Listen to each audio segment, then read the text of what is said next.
We start our holiday in Edmonton, at the Parliament building, with its beautiful fountains and gardens.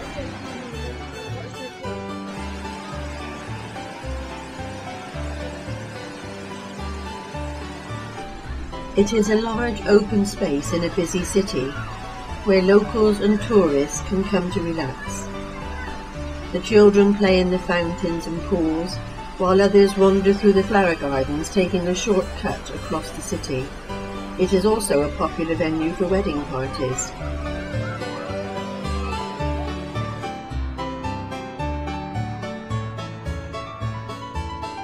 The early pioneers of this great country are remembered here. My father was one of the pioneers. He emigrated to Canada on his own at 16 years of age in the summer of 1921.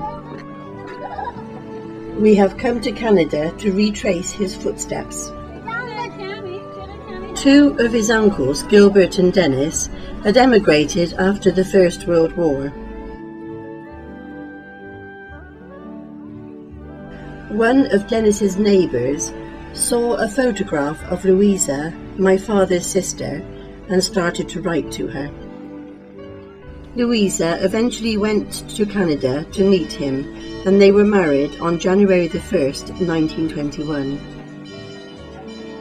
And although she settled happily into the difficult pioneering life of the South Peace, she was suffering terrible homesickness and had asked for my father to join her. Travelling steerage on the ship over, he travelled the rest of the way by trains such as these. After a few years, he broke some land for himself and homesteaded there. His nearest neighbour was half a day's ride away, and Rolla, the nearest settlement with a store, was approximately 10 miles away. The trees that he felled were taken by the local timber company, and in return he had planks to build his cabin. Rolla is still a very small village. The store my father would have stocked up from is seen here, but a newer shop has been built next door and is still run by the same family. Oh, we found it. This is Dad's church. My father helped to build this church. That's the church I was baptized in. Is it? Yeah, as far as I can figure out, that's the church. Yeah. His name is listed with others on the foundation stone, which was laid by Lord Wellington, Governor-General of Canada. Oh, that used to be the old brick chimney. They must have fell down, they took it away. My father was a lay preacher here. It might not take anything, I don't know. I'll try it on this one for the... I don't think it'll take anything, love. Can you reach? Okay? Can you reach?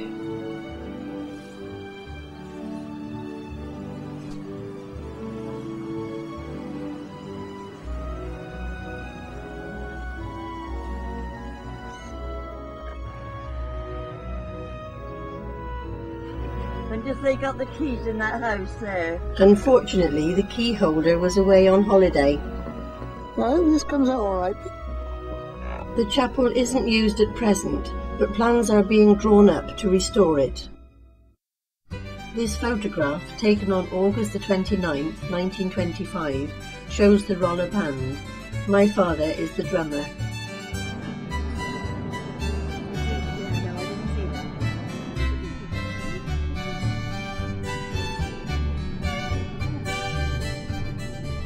So this is the road onto Dad's land, and you're still not made up. Yeah, they Bill says the house was right in there, somewhere in them trees there. Was it? All close to the line there that goes to. So the house was in amongst all these trees someplace. Yeah. So all these have grown since, over the Barn years. is over that way. Over to the left here. Yeah. And that draw there, see where them little trees are, there was a chunk in there, I don't know, 25, 30 acres that was broke. Yeah. It brought back many memories of his life here. the hard work and the loneliness. The harvest time, when other homesteaders would arrive to help gather the crop, and he then would go on to the next one until everyone's harvest was gathered in, and then they would all party together. The cabin that my father built has been taken to a heritage centre similar to this one. Despite visiting several heritage centres, we didn't find his cabin, but we saw many that would have been similar. He had been in Canada for 16 years when he heard from his sister that his mother had been taken seriously ill and was asking to see him.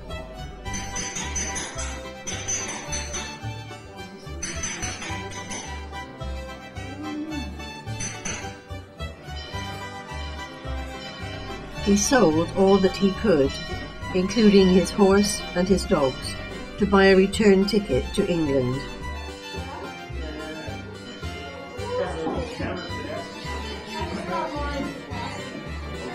He worked his way overland to the port by caring for horses and cattle in stock carriages. When my grandmother recovered, arrangements were made for his return to Canada. He decided to take a camping holiday with his brother and sister at Weston-super-Mare before leaving. It was here that he met my mother, who was also camping there with her family.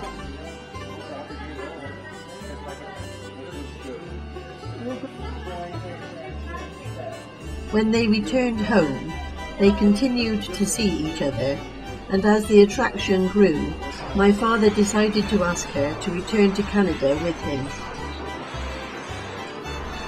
But she couldn't face the kind of pioneering life my father described, with no water on tap, no sanitation, and the thought of being cut off by snow for weeks at a time filled her with dread.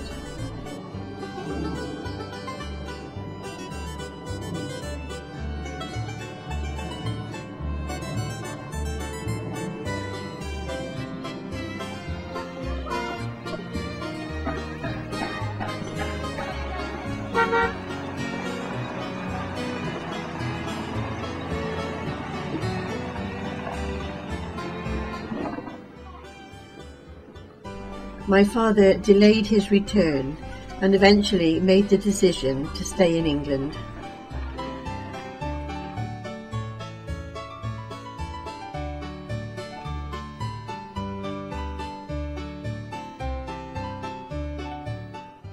His love of Canada never left him, and my sister and I remember many bedtime stories of his life as a pioneer in the South Peace. I was 18 years old when he decided to sell the land and the cabin.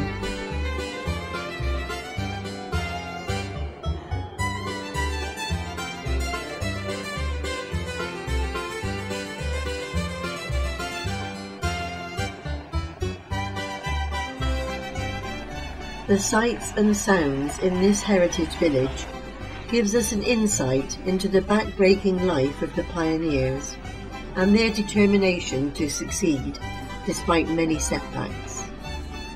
They pooled their resources, bartered their produce, and yet still found time to get together and enjoy themselves.